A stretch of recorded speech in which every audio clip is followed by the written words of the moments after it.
ప్రతి ఒక్కరూ ఒక రాజకీయ నాయకుడికి సమానమై ఉండాలి. అంతేగాని మనము వివిధ రకాలుగా వాళ్ళని ఇబ్బంది పెట్టడం అది చాలా తప్పు. నేను కోరు నియోజకవర్గంలో ఏ గ్రామానికి వెళ్ళినా ప్రతి ఒక్కరూ ప్రశ్నించే ప్రతి మనిషి మీద కేసులు పెట్టున్నారు. అది చాలా తప్పు. వాళ్ళు ఎవరన్నా అక్కడ తప్పు జరుగుతుంటే ధైర్యంగా వచ్చి ఒక మాట ఎందుకు అయ్యేలా చేస్తున్నారు, చేయొద్దు అంటే వాళ్ళ మీద కేసులు. అది ఎస్సీ ఎస్టీ అట్రాసిటీ ఏది పడితే అది పెట్టేస్తున్నారు కేసులు. ఇది ఇక్కడే కాదు, ప్రతి గ్రామంలో నేను వింటున్నాను. కాబట్టి ఎవరైనా సరే స్థానిక నాయకులు కావచ్చు, ఎమ్మెల్యే గారు కావచ్చు, ఎవ్వరు కూడా ఈ పద్ధతి మార్చుకోవాలి. అందరినీ ప్రతి గ్రామంలో ఉన్న ప్రతి మనిషిని సమానంగా చూడాలని చెప్పి నేను రాజకీయ నాయకులకి అందరికీ మరోసారి చెప్తున్నాను.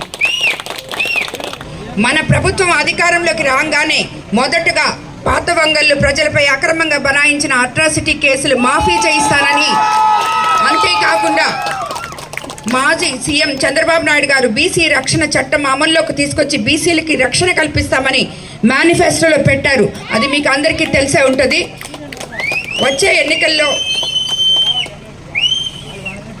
ఎన్నికల్లో టీడీపీ పార్టీకి ఓటు వేసిన వెంటనే మాకు తెలుస్తుంది అని ఇది ఇతర పార్టీ నాయకులు బెదిరిస్తున్నారని అది కూడా మీ వాళ్ళు రాసిచ్చున్నారు. ఈ ఊర్లో ఎవరి బెదిరింపులకు భయపడకుండా ఓటు అనేది మీ హక్కు.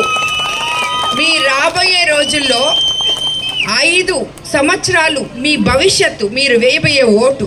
కాబట్టి ఇప్పుడు మీరు ఆలోచించకుండా భయపడి ఓట్లు వేస్తే ఆ 5 సంవత్సరాలు కూడా మీరు ఈ 5 సంవత్సరాలు ఎలా భయపడుతూ బతుకుతున్నారో అలాగే ఇంకో 5 సంవత్సరాలు అది భరించాల్సి వస్తుంది. కాబట్టి ఇక్కడ చాలామంది యువకులు ఉన్నారు.